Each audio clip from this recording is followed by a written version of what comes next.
Why, hello, everybody. I'm Christina. I'm codependent, and I would like to welcome my co-captain, Lisa J. from Chicago. I'm from Carlsbad, California, originally from New York. And Lisa is definitely my co-captain, and we love to create together. So I'd like to have her say hello to everybody also. Hello, everyone. Good day. My name is Lisa. I'm a recovering codependent. It's really wonderful to be here. And I just want to acknowledge that this is Christina's vision, and I am definitely the co-captain. I am following her lead on this. I'm really excited where we're going with this, and I hope that you get to have fun with it too. Christina, back to you. Oh, thanks, Lisa. Okay, so welcome to Masks and Roles, Many Different Faces of Codependence. We welcome you to this amazing presentation, and thank you for giving us another opportunity to be able to present to you. So I'd like to take a second to say a prayer for us. Hi, God. A bunch of your kids are here, and we love you, and we know that you love us. Thank you for giving us this opportunity to learn about the roles and masks that kept us from knowing you and being the people you wanted us to be. Please reveal to us our roles and masks so that the truth may set us free. Please help make this a sacred space to explore this topic, and so it is. And we use the word God just because it is in our literature, but it is a universal word for whatever it is, spirituality you want to use it for. It could be higher power, goddess, universe, nature, whatever it is that you don't want to put there. So it's not to offend anybody or exclude anybody. Okay. Lisa, I'll pass this one over to you. Yes, so masks and roles. You can see what's here, but I'm going to go ahead and read it just in case there's somebody that isn't able to see the slides. Roles in any family are inevitable. It is appropriate for the father to be in the father role, mother in the mother role, son in the male child role, and so on. There are many roles in functional, healthy families: spouse, housewife, student, etc. Roles in healthy families define behavior that leaves the individuals free to express their uniqueness, spontaneity, and feelings. However, those of us in CoDA didn't always get to have that experience. And so we would move on to the next slide, which talks about the family and roles that most of us know, which is the roles in dysfunctional families are not chosen. They are imposed on us through the system's needs.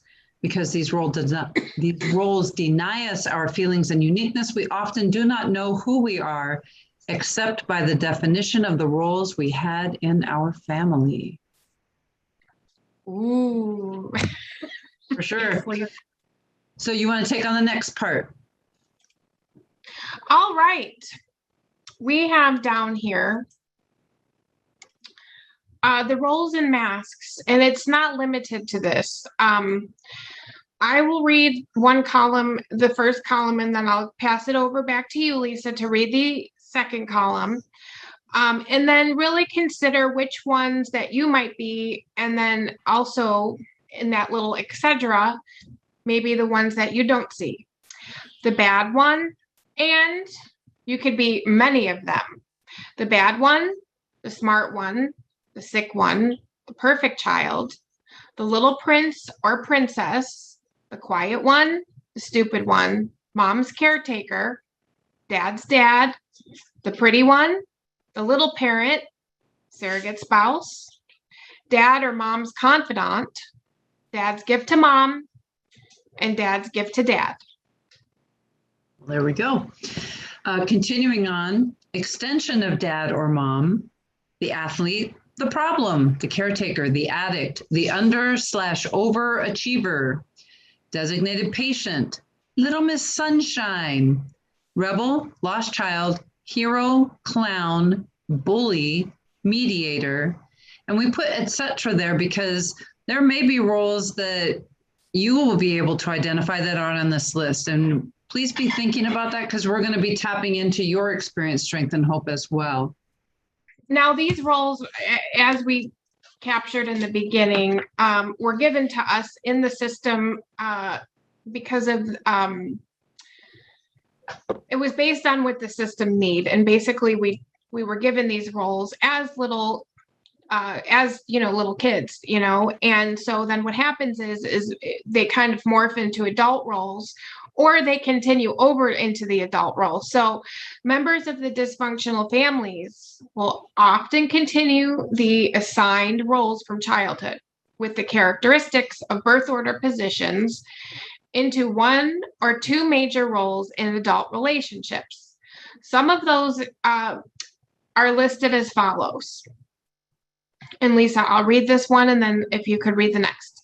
The enabler, super spouse, the martyr, super parent, savior, victim, mediator. The problem, the irresponsible child, slave to the family of origin. And that a little bit of an expansion on that is traditions, rules, roles, and expectations. Offender and addict. This is a time where Lisa and I are going to go ahead and give you guys our experience, strength, and hope because we love you so much. Lisa and I are going to go ahead and give you our experience, strength, and hope because we love you guys so much and we love us so much. So I'm Christina, codependent still. Hi. So I thought I had a great upbringing, and I thought that I just was the problem and wanted to die my whole life. And I just thought it was me. And so anyway, so I entered codependent recovery, and I started breaking it apart, like my story and the reasons that, things happened the way that they did and what was missing in the system. So in the beginning, it talks about like, we are given roles because the system needs to get balanced out for whatever the need is in the system, not because we're being taught how to be humans and with our own autonomy and with our own feelings and with our own boundaries. It was So my mom was a caretaker, and so my grandma groomed her as a caretaker, and my grandma was the sick one. And so my mom grew up taking care of my grandmother. She became her surrogate spouse because her father died young. So then my mom stepped in as her caretaker, her surrogate spouse, and so she basically did everything for my grandmother. And so then when I come along, she felt, because I was adopted and given up at birth, so she felt sorry for me. And she also, or actually, I was also born withdrawing from drugs. So I needed to be drugged most of my infancy with narcotics, and then I ended up being an addict. So I came into the world addicted, which is pretty traumatic. So then my mom wasn't my mom, she became my caretaker. And she felt sorry for me, for the sick baby. And then then I started having memories, and now I'm having memories as young, and I'm like, well, like I'm starting to get in trouble for just being my little authentic self. And I'm like, oh, having feelings isn't right because she's always telling me how to feel and what not to feel and what to wear, what not to wear, how to act, how not to act. And I'm like, every time I'm trying to be my authentic self, I'm getting in trouble, I'm getting shamed, and then ultimately threatened that we're going to give you away again. And I was terrified. I never knew if that was going to be my last day at home or when that was. And so I anticipated it. So I was like, well, how the hell am I going to get loved? And how am I not going to be given away? So I have to be creative. And so I was like, well, I end up not feeling good one day. And so what happened that day is she really took care of me. She took me away from school, let me watch daytime television, let me have whatever I wanted to eat. And I was like, oh my God, I feel safe. Oh my God. So I was like, who doesn't like, who hates a sick person, or who's mean to a sick person, or who's threatening a sick person? So I started manipulating when I was very small. And this is what I learned love was. These roles, I mean, I learned love was. So she got her roles, or she got her need and shame fixed by being the caretaker, because that gave her value and worth. And then it also gave me safety and a reprieve for not being given away. But then I'm now manifesting illness. Okay. And now I'm manifesting, I'm going to the doctor all the time, and I'm being put on, oh shit, I'm being put on antibiotics and all this stuff. So I would be at the nurse's office every day, and then she'd buy it, and it was a payoff.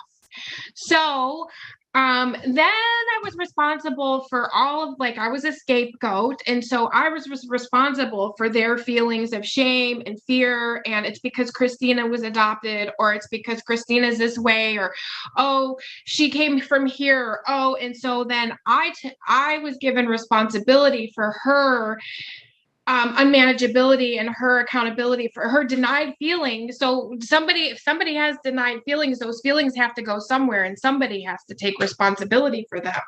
And that was put all on me also, all of their toxic shame and all of their shame of inadequacy and whatnot.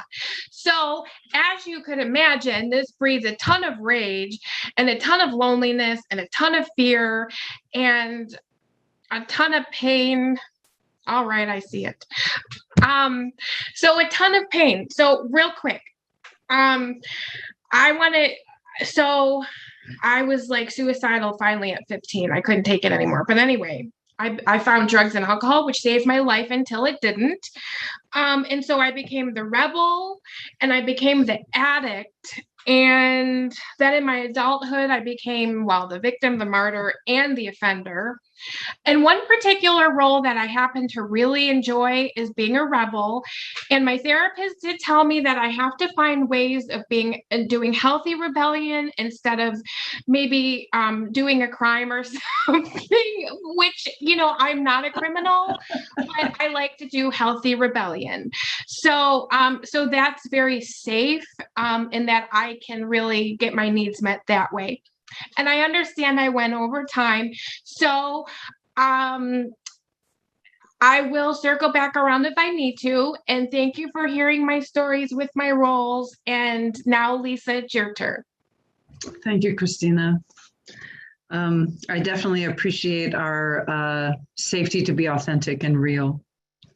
So in my family of origin, it was never safe to be authentic or real.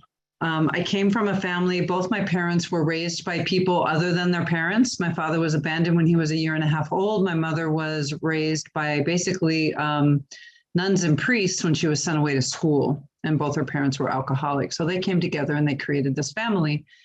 And so probably my earliest role was dad's gift to mom. Ideally, I was the firstborn. I would have bonded with dad, but dad basically said, "Here, mom." Well, my mother had another child within 11 months. We're Irish twins. And, oh, sorry, I don't mean to be offensive. Sorry, that's what my sister always calls us. Anyway, we're less than a year apart.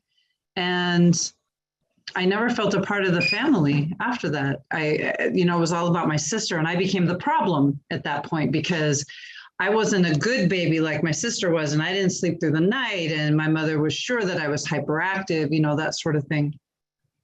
And eventually I became very compliant.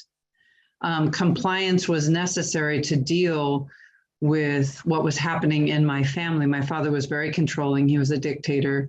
And as long as I was good and did everything dad said, everything was okay, right? And so there was a lot of compliance. It definitely turned into overachiever and being the smart one. And I was also an athlete, and I was very successful in high school until I wasn't. Eventually being compliant didn't work so well. And the way that I connect that with my codependency, I was groomed to be codependent, by the way. My parents made it very clear that what other people thought of us was very important. If we ever talked about what happened in the family, we betrayed the family. We were disloyal. So it was communicated very, very early and very clearly that it was never okay. And so this compliance lasted until about my teenage years, and it started to crack. And I remember one of the first times I was in middle school and I had mouthed off to a teacher because she kind of upset me. No, let me rephrase. I felt upset by what she said and did. And my mother, I will never forget, she looked at me when we were at the parent teacher conference and she's like, "Where's my nice, sweet Lisa? Where did she go?" Yeah, for real. And so I got into high school and eventually it just broke apart. I don't have any other way to describe it other than the teenage years is a time of rebellion, and I am aware of that. And I just couldn't take it anymore. I couldn't take the controlling and the emotional blackmail. It just really started to get to me. And I was definitely moving into the outcast role. Another thing that happened for me too is we took in foster children. And so I was no longer the oldest. By the time I was 7 years old, I bumped to the middle child. That had an impact on me as well. And it set me up to be the problem again. And in the end, I became the rebel. I too turned to alcohol, promiscuity to try to feel better and to do better.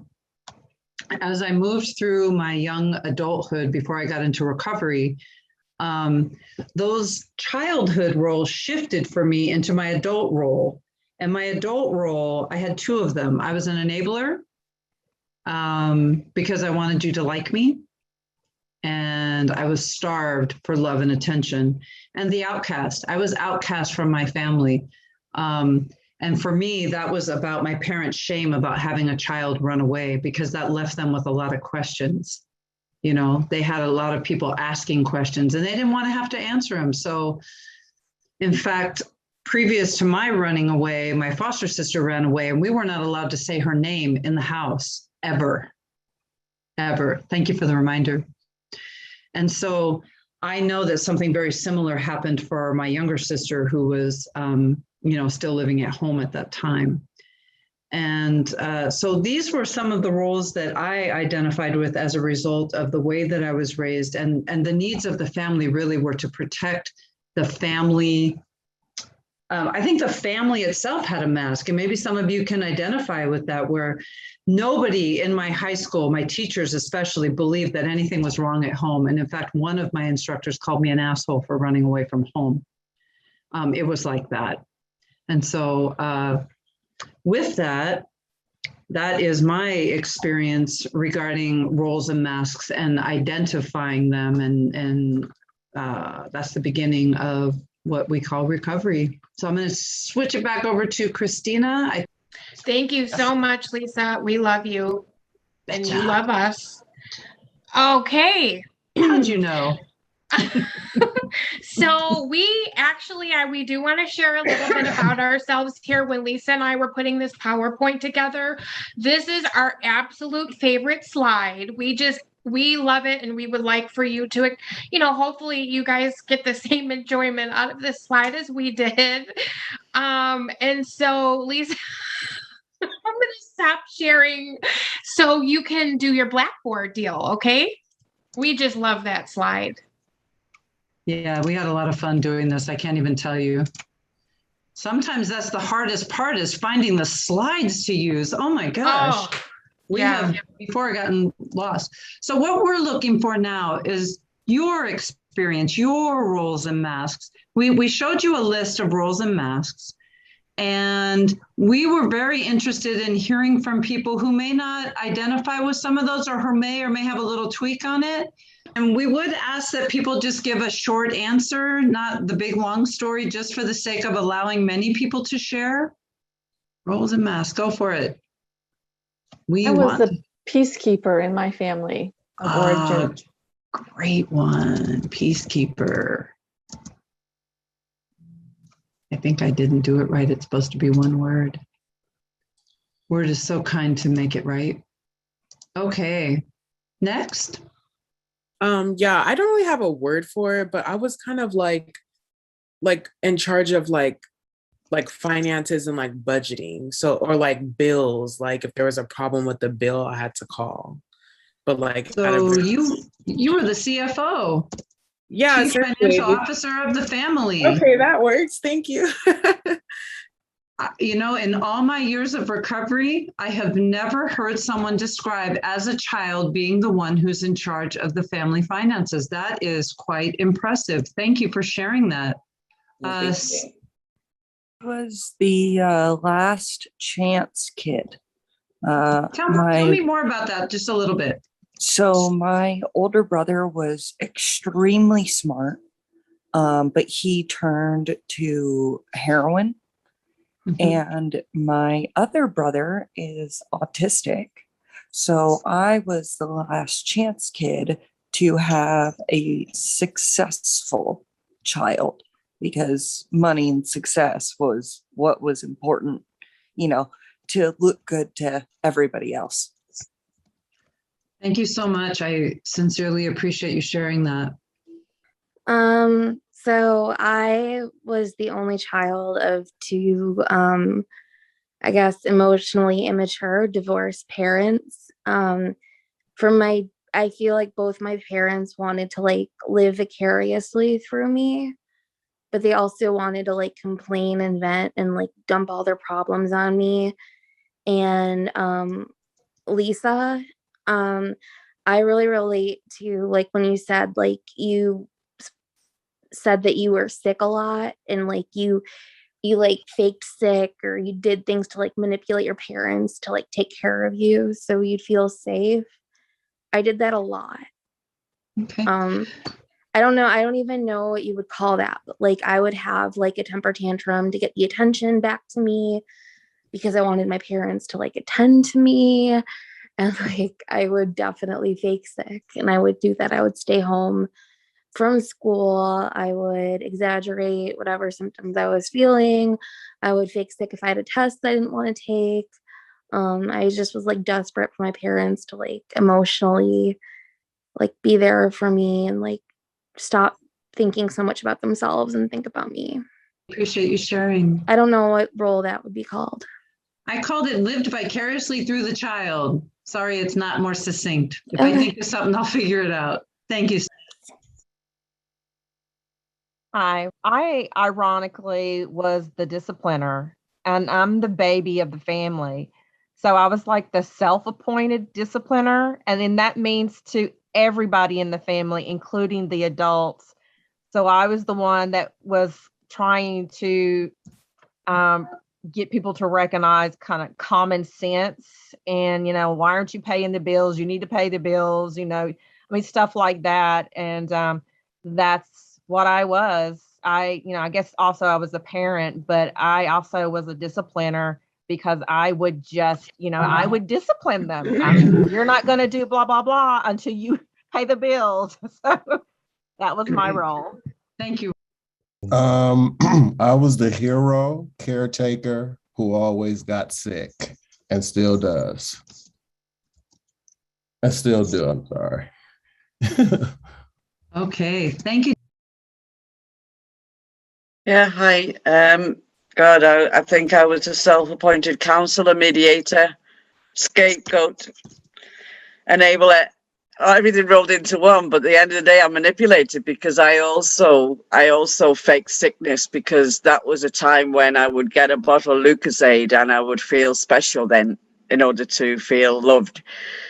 And it's really good to acknowledge that. So that was my major roles, and I still I did carry them out in codependency until recovery, and hopefully less now. Thank you. Hi, I was the overachiever and the smart one, and I was also the quiet one. Both of my parents they talked all the time, and they couldn't listen to each other, and they couldn't talk to each other. So instead of fighting, they would want to talk to me all the time. So I became a very good listener, and I did not have any chance to express myself. So I'm the quiet one. Thank you. And I feel like I tagged on a new role itself, which is the listener. Great job. Thank you. Hi, yes. I was the perfect one, or so my mother thought.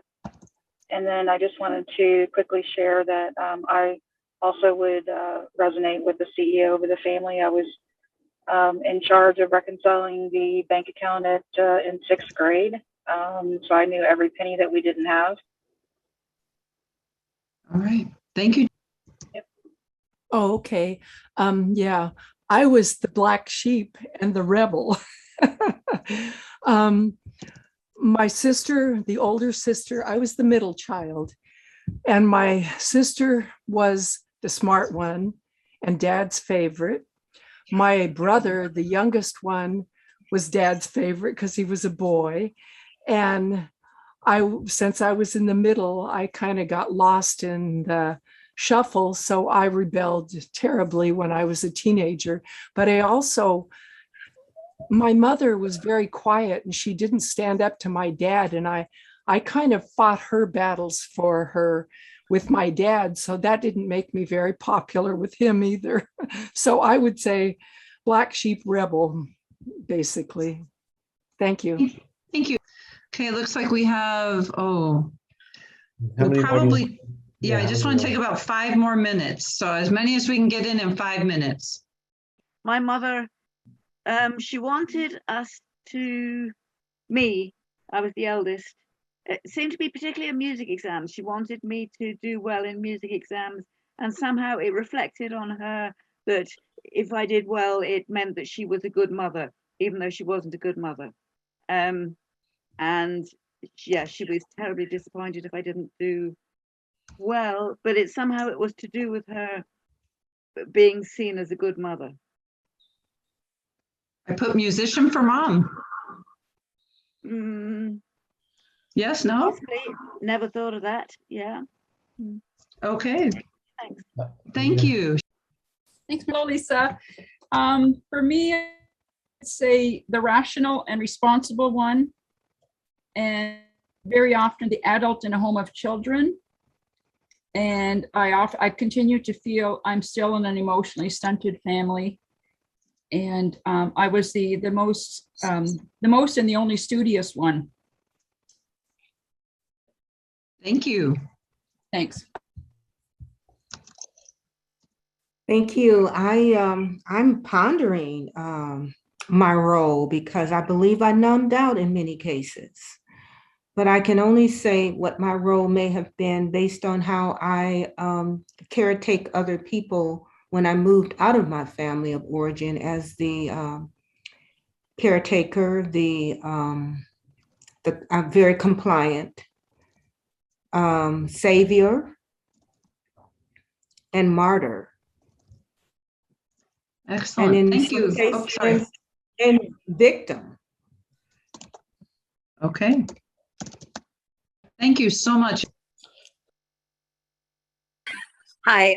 So I feel like I was the misunderstood prodigy. I think that I needed to try to overachieve and become like some kind of a genius in order to win my father's attention or respect. And so overachieving is one thing, but there's also like the misunderstood prodigy or genius, writing novels as a child and, trying to do all these things. And I think it's interesting listening to you all. I think there was a connection to my mother, wanting my mother to be somehow expressed because she was this retiring, quiet, but she was a genius. So I don't know, prodigy for mom and savior. Thanks. Okay, thank you. We had one that came into the chat, safety coordinator. Excellent. Thank you. I'm thinking of less than, and it's related to like there's Greek in my family, and they don't value women. So because I'm a female, I'm constantly put in the place of less than. It's a little bit like scapegoat, but very different. Equally, it could have been in some other ethnicity where they valued girls instead of boys. Just I wanted to throw that out there. Thank you very much. Okay, thanks. Thank you. As I do resonate with many of these, I was the chameleon and kind of the left. Sorry. Nope, the entertainer or drama queen.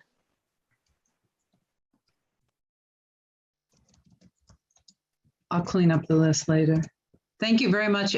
We probably have about 2 more minutes-ish. I have about 40 seconds. Hi.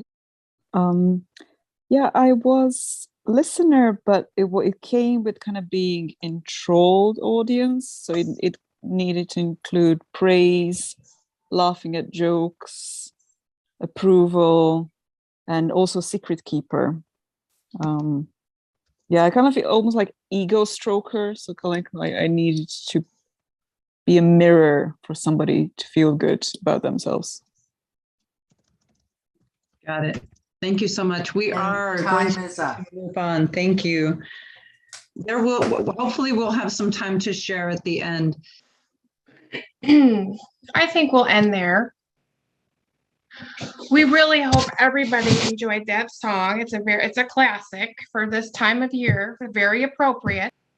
Yeah, welcome back everybody from the amazing dance break that we've taken. We really enjoyed that. Now here is an amazing, funny Halloween video that we have for you guys. Lisa and I in a great mood last night, and we're hoping it does the same for you.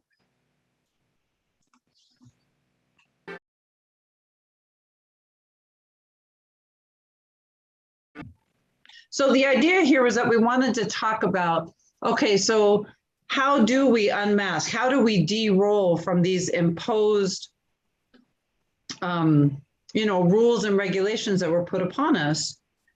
And we felt that it would be important to share our own experience, strength, and hope about some of the ways that we did that. And literally coming into recovery for me was a beginning place. Christina, we can probably move forward if you'd like to the next slide. Yeah. Do you mind if I go first? Okay, great. So I know for me that when I came in with a very strong idea. Probably another rule that I could have put was the selfish one. My mother told me I was selfish all the time. And in fact, I was told it so much that I didn't even know what it meant. Like I thought any and every action that I took for myself was selfish and wrong. And so I completely gave and did for everybody else at the expense of myself because of that skewed vision, that role that I was put in. So that would be an example. And so when I got into recovery, and I think 2 main things happened for me that were helpful. One is I got a sponsor, and getting a sponsor who was, though CoDA was relatively new at the time, she was a longtime member of another 12-step program that dealt with being a family or friend of an alcoholic. I started to get some perspective. Because I found out I wasn't as bad as I thought I was. I wasn't this person that I'd always believed that I was. And I wasn't stuck in these roles with her like I thought I was supposed to be, right? And I would actually walk around acting as if I was this, all these roles that I talked to you about. I always acted like I was, that I was supposed to be there for everybody else and do for everybody else. And I would make up these stories about people are going to be mad if I don't, do this certain thing, because that's what I knew. That's all I knew. So sponsorship was a beginning place for me. And I think following that would be working the steps. We didn't have all the literature that we have now, so we had to use whatever we could find about codependency. So I'll just leave it at that to respect our traditions. But eventually we have this amazing literature, right, that's written by codependents for codependents. And coupled with the working the steps was this literature. And I always have come to believe that the literature is really a sponsor in print, right? This is the collective experience, strength, and hope of members of Codependents Anonymous in print. And there it is for us. And this is what helped me to break these roles and masks that I had been wearing all these years, my whole life. I can't remember a time when I didn't. And I started to become aware that I had thoughts that were my own. I had opinions that were my own. I had gifts and talents that my creator gave me that I never acknowledged before. I thought I was supposed to be all these things that other people told me I was supposed to be. And it turned out that I pretty much wasn't any of those. And probably what I would credit that with was being in service. Doing service work helped me to connect with what I do well. Because you know what? People in service, they don't force me to do things. I actually get a choice. Can you imagine? A choice. There were no choices at home, but there were choices in recovery. And so I had opportunities to try out things. And if it didn't work, great, go try something else. It's been an amazing journey. I don't even know another way to put it, to unmask, de-roll, and become the person that my higher power wants me to be. I don't even know if I've arrived yet. I came into program when I was 26. I'm clearly not 26 anymore. And I'm still trying out new stuff. I've had 3 different careers in my life. It's pretty amazing. I'm not even sure how that happens. And I'm learning new things and going new places. It's not ending. And so I'm not sure when I arrive.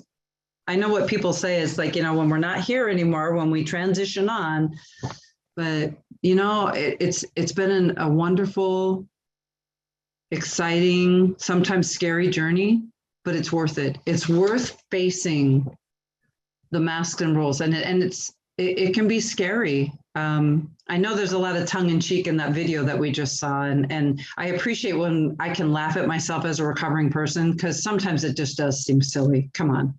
I mean, people outside, they hear us and they're just like, really? But the truth of it is that even though that's kind of a caricature, there is a nugget of truth in there, that I do need to treat myself well, and I do need to be kind and adventurous and all those things. And yeah, I think if I could leave you with one thought, it's worth it. It's worth the risk to look at this stuff and recover. It's absolutely worth it. I'm going to pass it over to Christina. Thank you. You are muted, darling. Oh, yes. Lisa, this is the part where I'm going to tell my experience, strength, and hope on how to unmask. Okay, thank you. Yes. So, yes, thank you, Lisa, so much for your experience, strength, and hope. For me, my biggest thing around how my life changed was just as a direct result of prayer. So I usually do a prayer like, I address my higher power is God. Now you probably, have your own word for it. So I will just tell my experience, strength, and hope. I said, God, it's Christina here, and I love you, and I know that you love me. And please reveal to me my roles and masks so that the truth may set me free. So, because I had a lot of, delusion and denial from this one normal little system that I didn't I was operating out of, and I didn't know that there's a whole nother way of awareness and perception other than that. So, my biggest thing of transformation for me is just that. And then I look for people that have experience with knowing who they are and who their roles are and what they're not, and how they identify theirs. And then I do I'm not sure which tradition this is, but it's the one with a group conscience, because I do that a lot, where I will run past scenarios or just experiences by somebody, and then they will give me their input, group conscience. And then if I run it past 3 people, then I take the collective of the energy of what the collective is. Then that's typically my higher power's will. But if I really want to dig, then I'll go to 4 or 5 people. And if sometimes I don't hear the answer I want, then I'll keep going. Now, that is another topic in and of itself. So we're just going to move on from that. So then once I identify some of these things about me, then usually it's by step work, like Lisa said, maybe like the fourth step, because you really get to dig into like what happened and all of that and the feelings. And then like 6 and 7, those are an amazing steps. And then what I like to do is say, oh my gosh, these have become an identity. Now, this is how I identify myself as a sick, needy one. Now, letting that go is going to cause an entire shit ton of grief, because now who am I going to be? What am I going to do now with myself? Because now I'm not going to identify as a sick one. So what am I going to do with myself? So then I just put, then I focus on what my dreams are and my passions are and what my actions are that are going to align with my values and morals and the things that I want to create for my life. And that's very terrifying, because this is a 40-year-old role that I know. Now I got to let that go. So it had become an addiction. Anything more than a thought thunk more than twice, or a belief you had in there more than twice, is an addiction. So what do? I go right back up to higher power. God, I am powerless. I have these particular roles here. Now, listen, I am ready. I would like to give these to you. I don't want to be these anymore. And they're painful, and it's caused me to not be in alignment with your will for my life, or for me to be all that I can be. And then it's very, very lonely. And so then I go right over there to this great mystery and say, hey, I just want to give this to you. And then they will be removed on the universe's time and not mine. And then and you know what, when I act out in a role or whatever, then I can acknowledge it and say, you know what, I did my best, and that's okay, because I believe that self-esteem is built on mistakes. And so I embrace all of my mistakes, and I love myself for it. And when I was the events chair for 4 years, I told the entire committee, we are going to make a ton of mistakes. We are supposed to make mistakes, and let's honor them. And then the whole committee is like, there's no expectations. It's like, oh, okay. And then now we can have fun. And so we have a lot of fun. And then sometimes we don't, but you know how that goes. And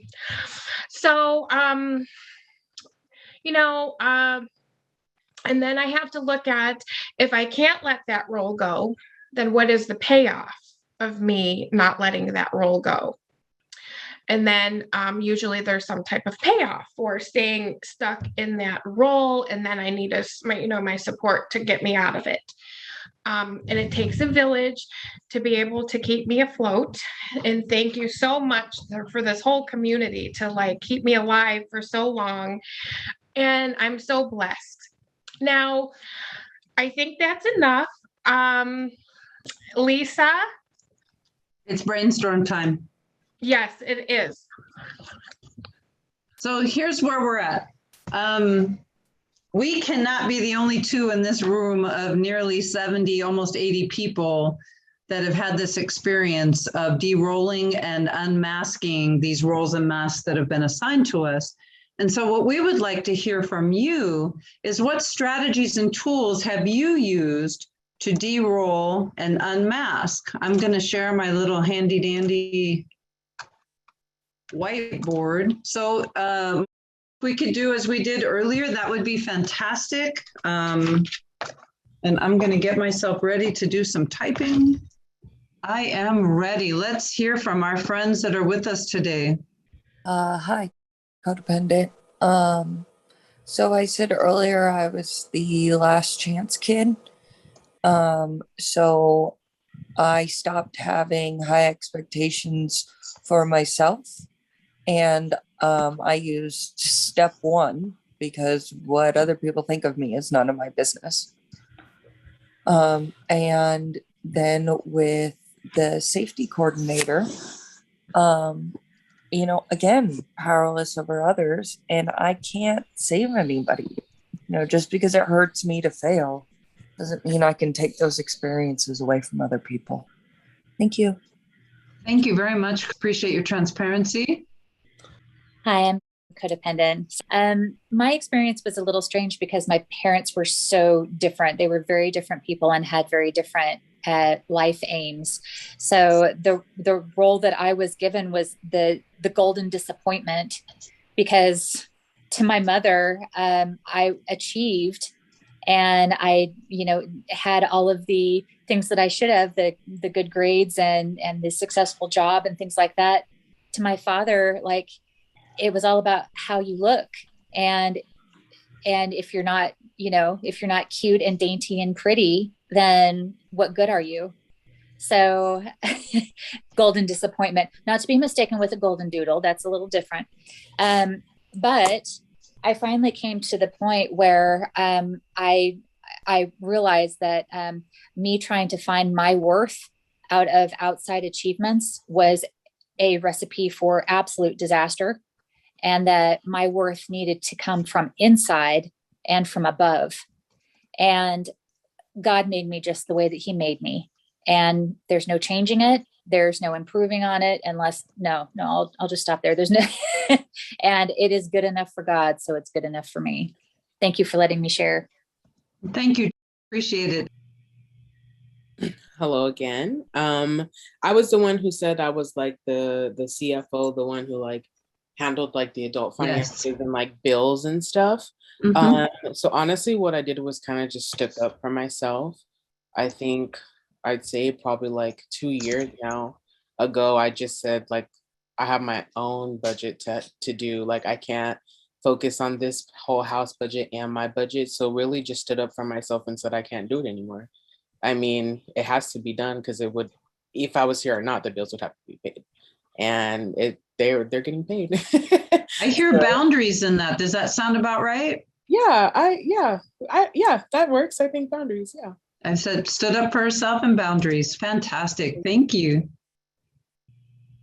Thank you. Yeah, for me, it's been acceptance of myself, lowering expectations, not giving a shit really, excuse my language, about what people think, and distancing myself from significant family members, which has been hard.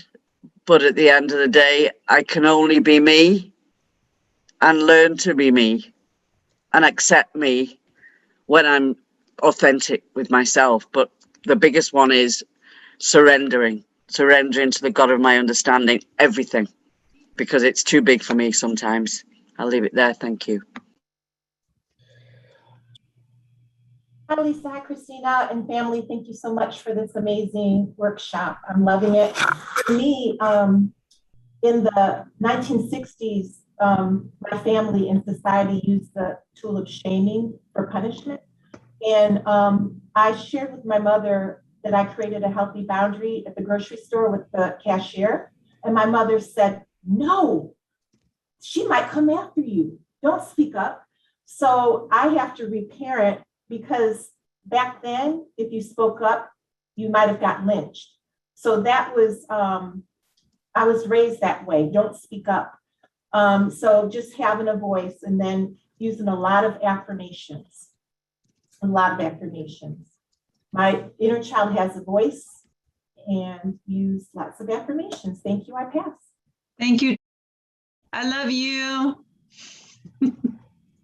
Hi. Actually, my response was very similar to the person who just spoke. And I've initially thought about affirmations and knowing what's the truth and what is not the truth.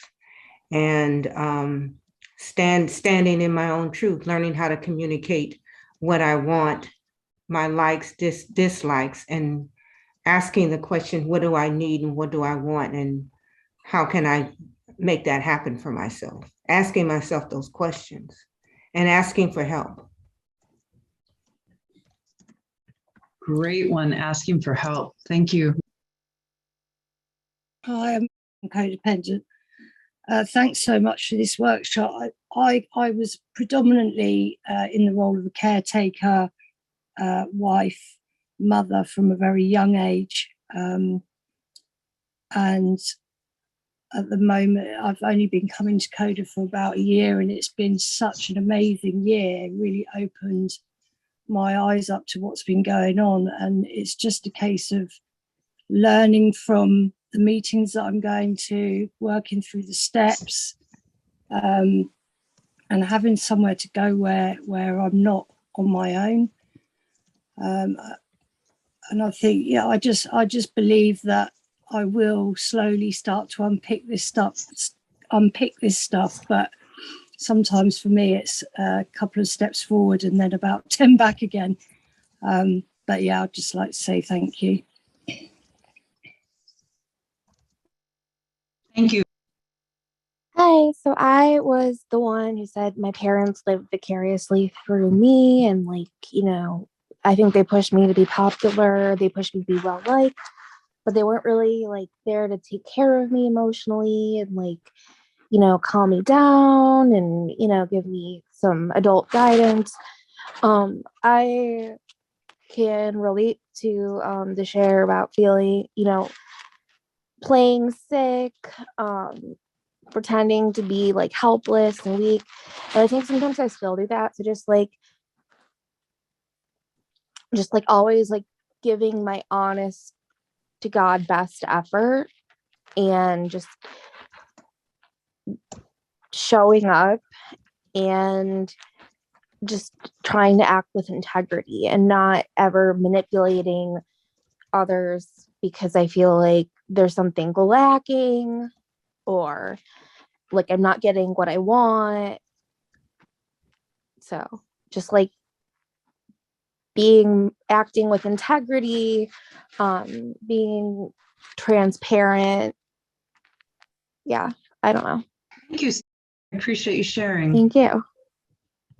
One of the things that helped me the most was looking at what acting that way or playing that role or having that mask is costing me and what it's going to cost me to not have that mask. So in business, it's called a cost benefit analysis. And it was very helpful in realizing how detrimental some of these roles have been. Thank you. Appreciate that. I think you have a couple more minutes if anybody wants to raise their hand. If not, then and we can move on because we can always have time for open sharing if we have any at the end.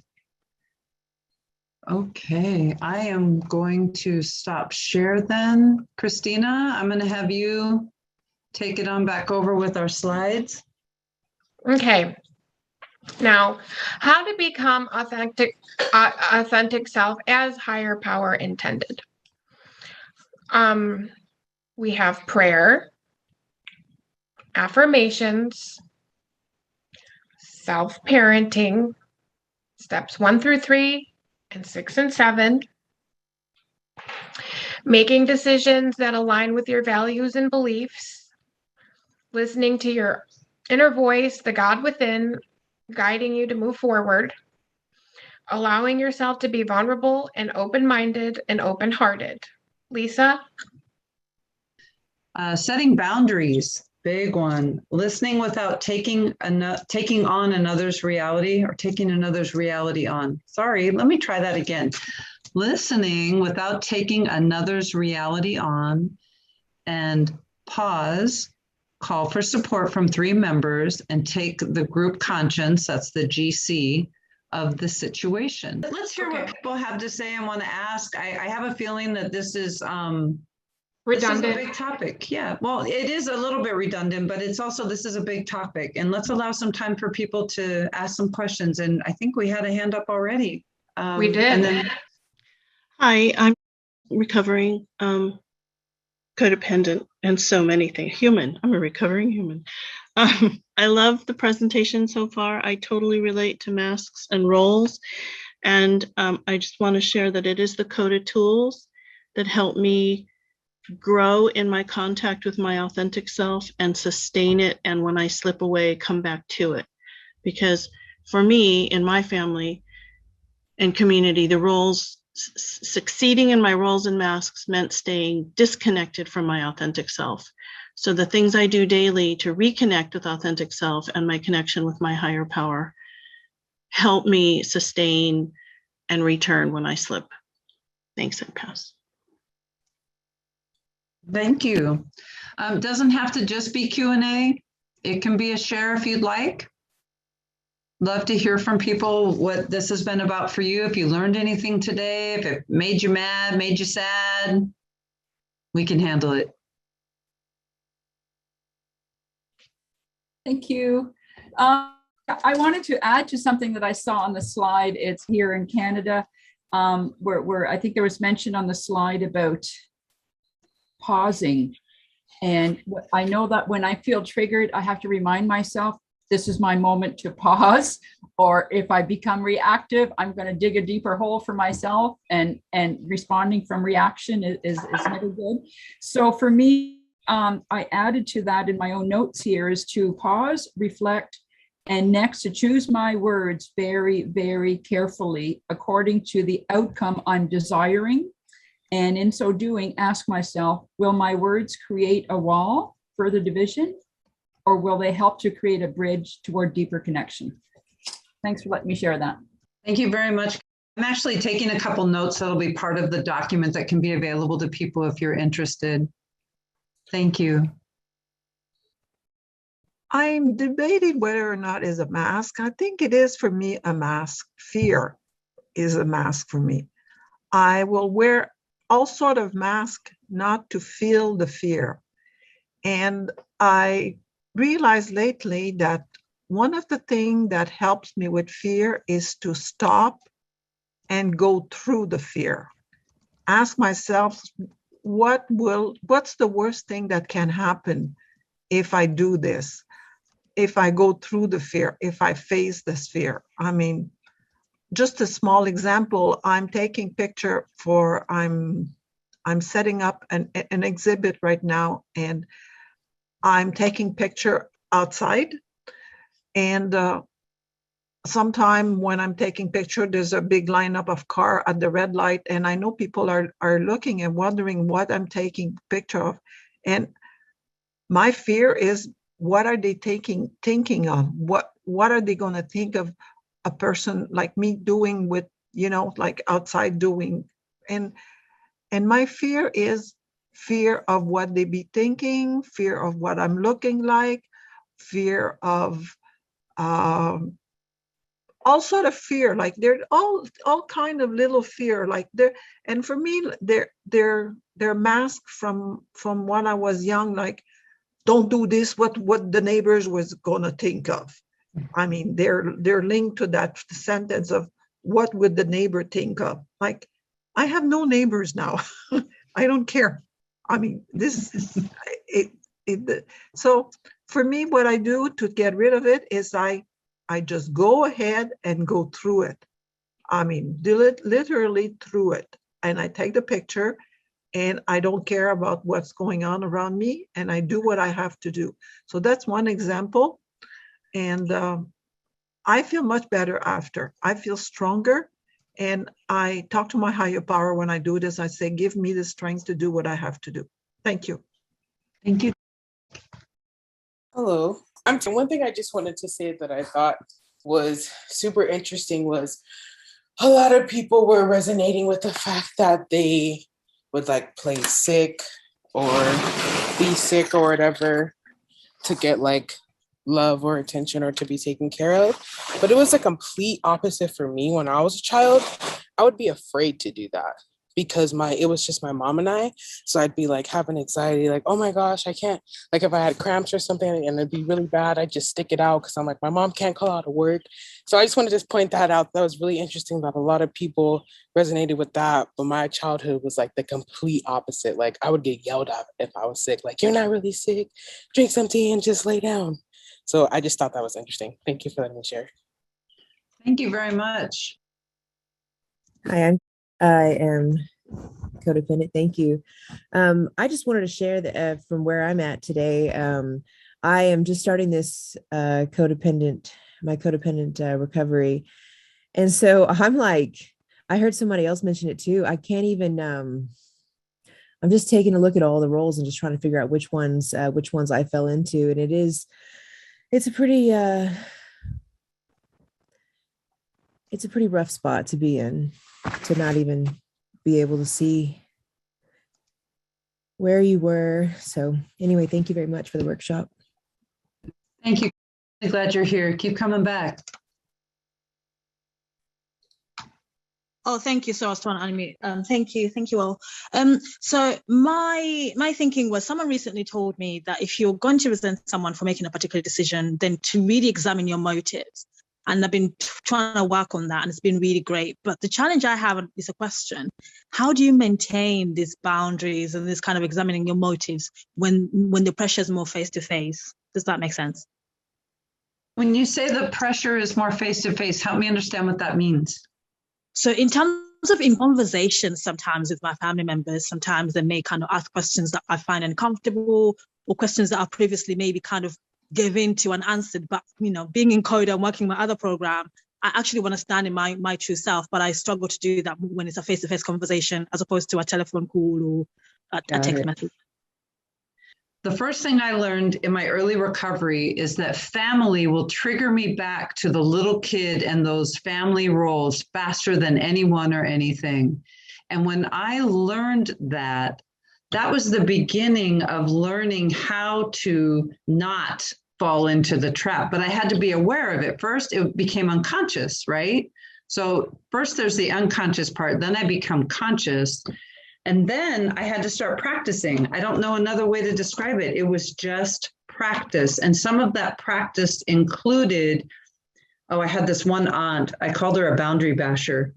And I remember being afraid to go and have lunch with her because she invited me out for lunch. And so I remember talking to my sponsor, and we had this plan, right? Like she had me carry a little symbol in my pocket that reminded me that I was in recovery. And I had this visual of her in one of those circles with a slash through it and says, no boundary bashers, you know, and we kind of pre-decided how I was going to respond to her if she started asking questions or saying things that I wasn't interested in talking about.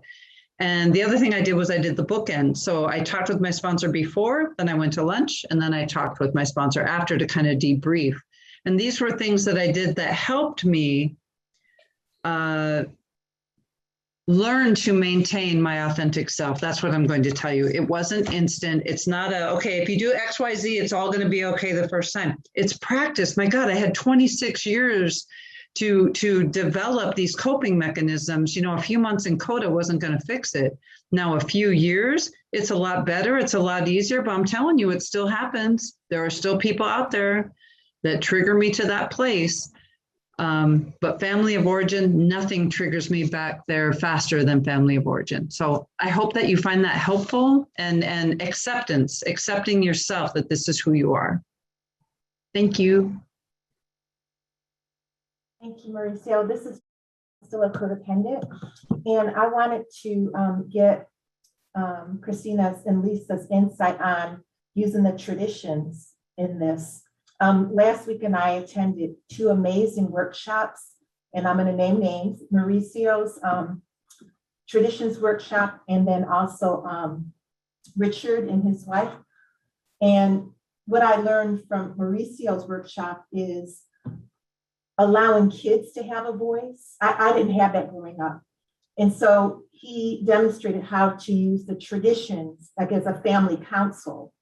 And so today, I try to use the traditions as a form of boundaries. And the first one specifically, our common welfare, because I can make it all about me. Like, you hurt my feelings. You did this to me. I'm abandoned.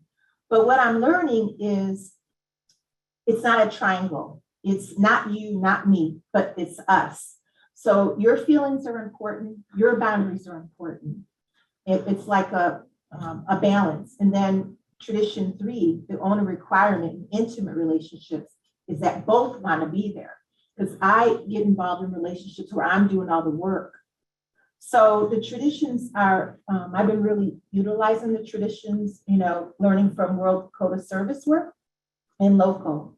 So I was wondering if you can add your insight on using the traditions to unmask ourselves. Thank you. Yeah, the only tradition that I threw in there, and we love you so much, thank you. And the only tradition that I really thought about was the one with the group conscience, and to take a group conscience of or run past my ideas or thoughts of what these roles might be, and run it past maybe 3 or more people to get the consensus of what maybe my higher power's will is, or the truth. Lisa, do you have any other thoughts on that?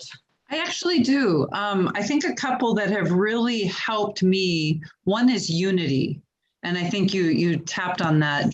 The whole idea that we're in this together, and particularly in service work, like I used to get really heated about people doing things that I thought were totally bad or totally wrong or totally against CoDA. And then I had to stop and I had to go, you know what? We're all here for the same reason, right? We're all here because best choices brought me here. I'll speak for myself. My best thinking got me here, right? And I believe, even if it doesn't look like it, I believe everybody wants the best for CoDA. And when I started to look at people in service and such from that perspective, it helped me a lot. Now, when I start looking at family of origin, it is a little trickier. It is a bit trickier. And so I kind of draw back to primary purpose. I have a primary purpose. I have a personal primary purpose. So that would be tradition 5. And I do my best to live from that primary purpose. Some people might call it a vision statement or a mission statement. I'm calling it a primary purpose because that's the language that we use here in CoDA. And part of my primary purpose is to be of maximum service to others by serving God, right? So I serve my higher power, and in doing so, I serve others. And that helps me when I deal with difficult or challenging family members. And I've got a couple. I promise I won't name names, but I'm talking about family of origin, like family. And when I come from that place, it's just better. It's just better and things go smoother. I'm not saying that they got better, had nothing to do with them. It's my attitude that changed. It's me. It's me. And so I don't feel like I have to say enable or fix, manage, control, manipulate, any of those other things. I don't have to do that anymore. I can just let them be who they are. That's all I have. Thanks. And thank you. Appreciate you. Thank you. Sorry, I was having a problem unmuting. What I discovered when I came into program was, well, let me just kind of back up.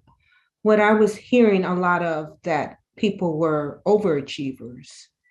And what I discovered when I came into the program was that I was an underachiever. And I just couldn't wrap my head around that, and to figure out how I became an underachiever and what that looked like for me.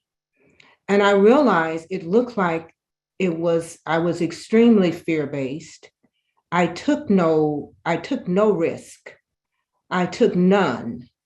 And I made excuses for not, and just for example, on my job, I believe it was by the grace of God that I got promoted as high as I did. And I got to a point where I kept making excuses for not putting in for promotions.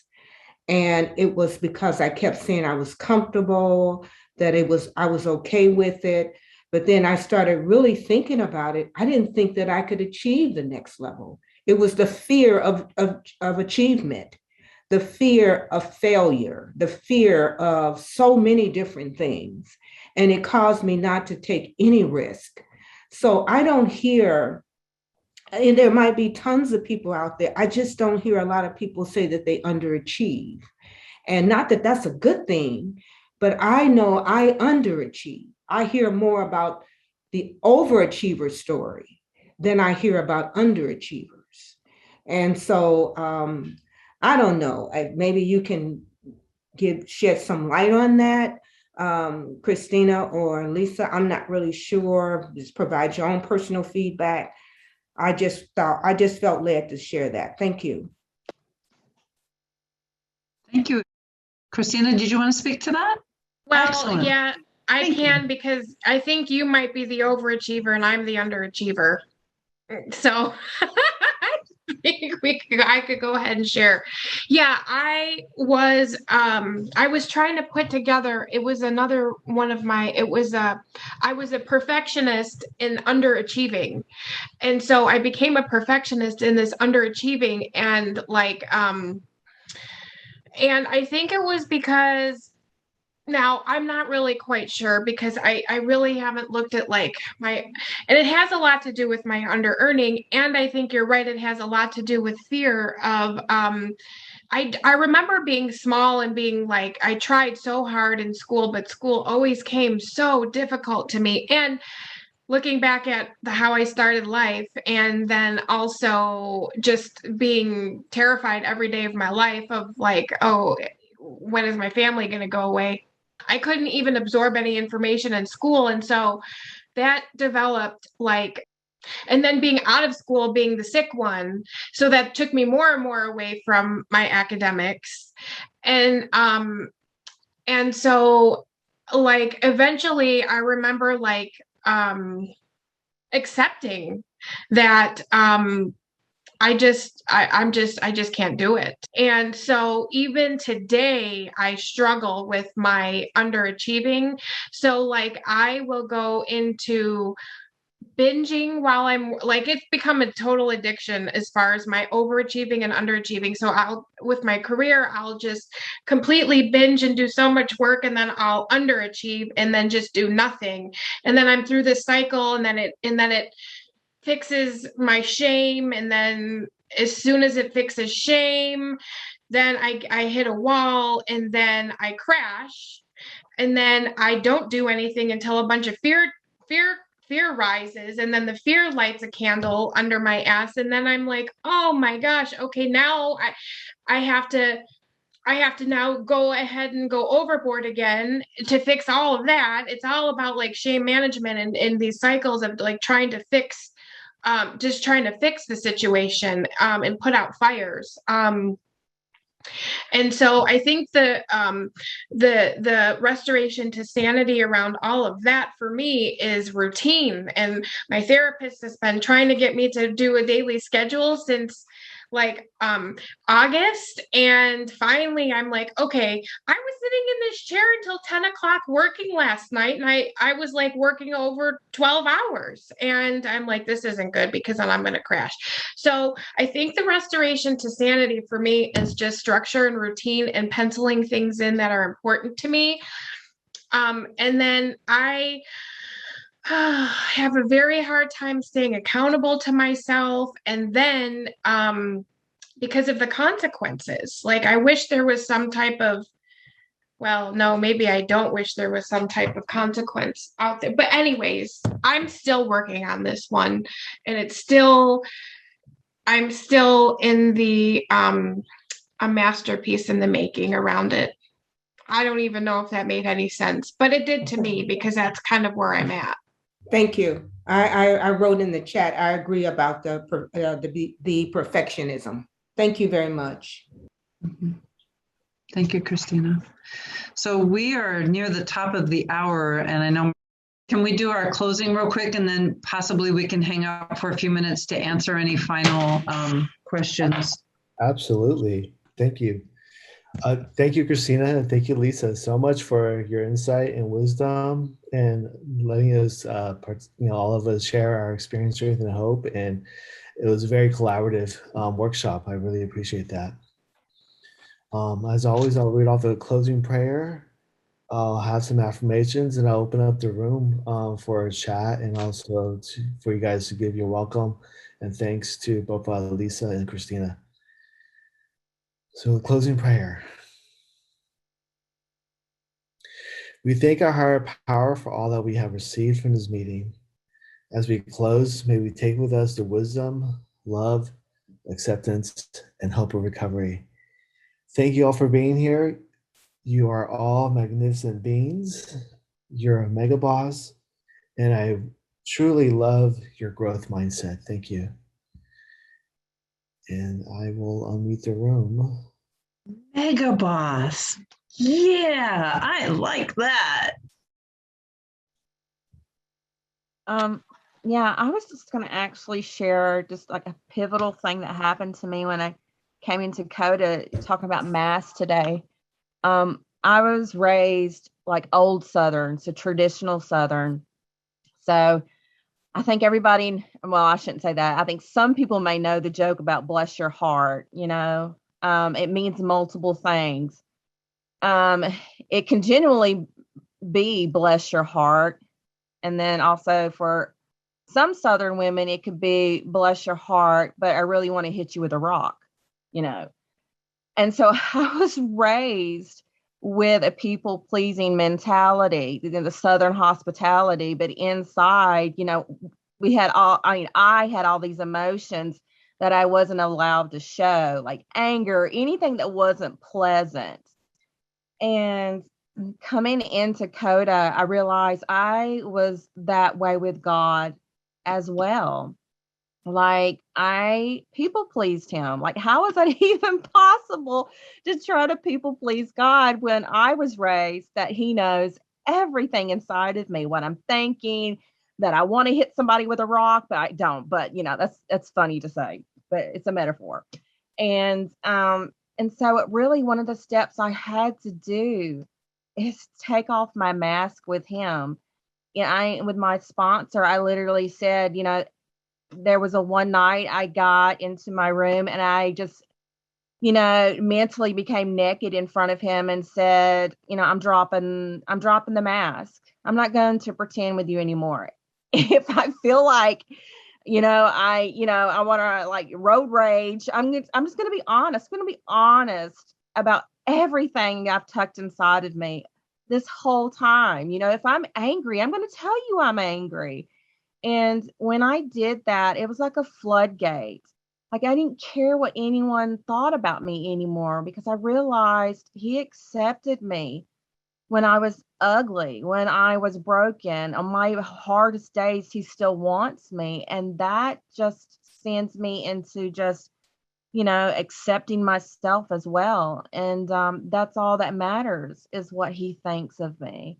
And so ever since then, you know, dealing with the mask, that was my pivotal moment. So thank you. Thank you. Hi, I'm codependent. My mother died 10 days ago, and I have one sibling. I have an older sister.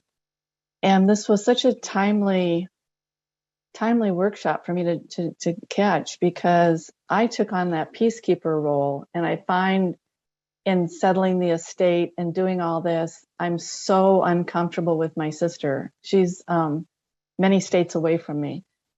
And I'm working so hard to work my program. I know I just need to let go, just to accept it and not make up stories in my head that she's real upset with me.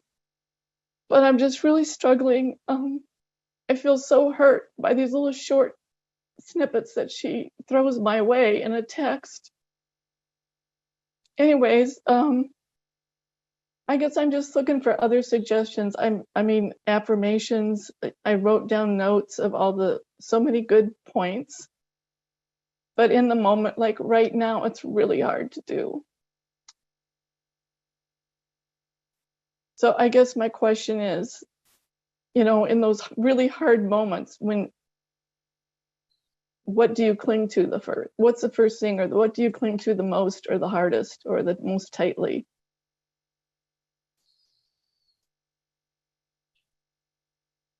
Christina, do you want to answer? Go ahead, Lisa. Okay. And I'm sorry for your loss. Thank you. Truly, yeah, deepest condolences. That's not an easy thing. And I think that's the beginning thing, is to have a level of self-acceptance to say, this is huge. A loss is huge, and that's a beginning place. And I don't know if you do inner child work or not, but inner child work helps me with that. That's a clinging place. And what I mean by that is to be there for her, because she's grieving, the little one inside. And for me, it's always about higher power. I realized after the loss of a 20-year marriage that higher power wasn't going anywhere for the rest of my life. That was a lifelong relationship. And I think it's different for each person too.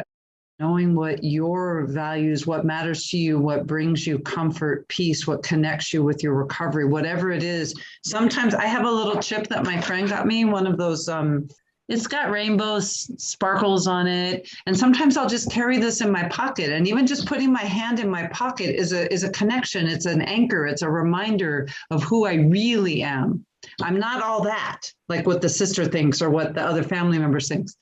This represents who I am today. I don't know if it helps, but I wish you the very best, and please keep coming back. We're here for you. We're here. You're welcome. Oh, I'm a science major. I wrote a list. These are things I use. So there's something called separate feeling bubbles. If my emotions and their emotions feel like they're overlapped, then it's not in a good place.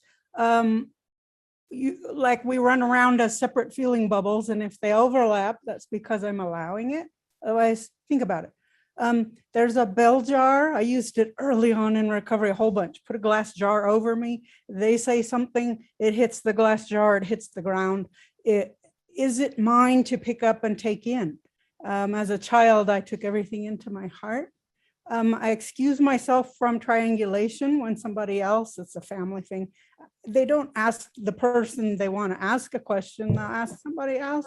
It's ridiculous. So I say that's between you and them, and try and get out of the middle. Pictures help me immensely. My first one was a fish hook. They're dangling it in front of your face. Are you going to impale yourself? Later was a bull in an arena, and my job is not to get gored.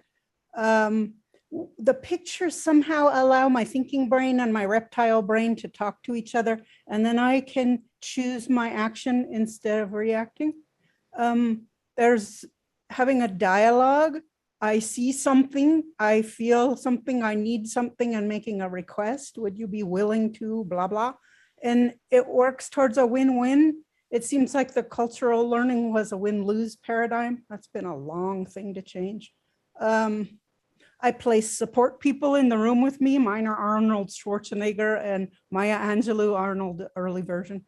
And they're just there to support me. They're tricks to keep me intact instead of dissociating. Separate the person from the behavior. It's the behaviors that I'm at odds with. I acknowledge that. I got a teeny bit more. No is a complete sentence. When I explain, they're usually going to use that against me and twist it around. I learned about controlling patterns. I'm still in it, as that's my envelope of origin and also who I married. So I learned about typical controlling and narcissistic behaviors so that I can label them. If I can say what it is that's coming at me, I can get a tiny bit of distance, and then I can respond instead of reacting. Giving me a time out, giving me a break when I need it, like saying, let's talk about this later, and not discussing things when my emotions are out of control. And then there's two more little ones. One is grounding. How am I doing? Butt in the chair, feet on the floor. How am I doing right now? Not backwards in history, not forwards. And a little thing, they called it 5, 4, 3, 2, 1. And I just don't worry about the numbers, but it's look around. What can you see, hear, touch, taste, and feel? I just do 5 of each until it gets me out of the mindset where I'm in reaction. It's a grounding thing. So they're all tools to just keep me from disappearing and dissociating. They've worked really well. I think my bottom line was move out of state from my family and my ex. Yeah. Supported my recovery immensely. Okay, thank you. Okay. Hi, I was just thinking about a lot of things with grief. I mean, it doesn't make sense, but you go through those feelings anyway.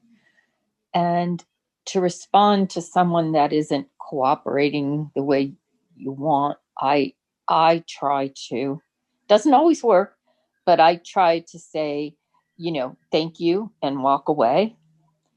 I'll think about that. Maybe we could talk about it another time. I'm sad right now. I just have to think about that again. And it's not really getting into any, and it never has to be brought back up again. So hopefully that will help some small way. Again, I'm sorry. Thank you. Thank you all for being here. Thank you. I'm going to go ahead and log off. I want to thank Christina for another successful outing, and thank you all for being here. I love you guys, and I will not be here next week, but I'll see you in 2 weeks. Bye, everyone. All right. Thanks, everybody. Yes. And I really appreciate you guys being there.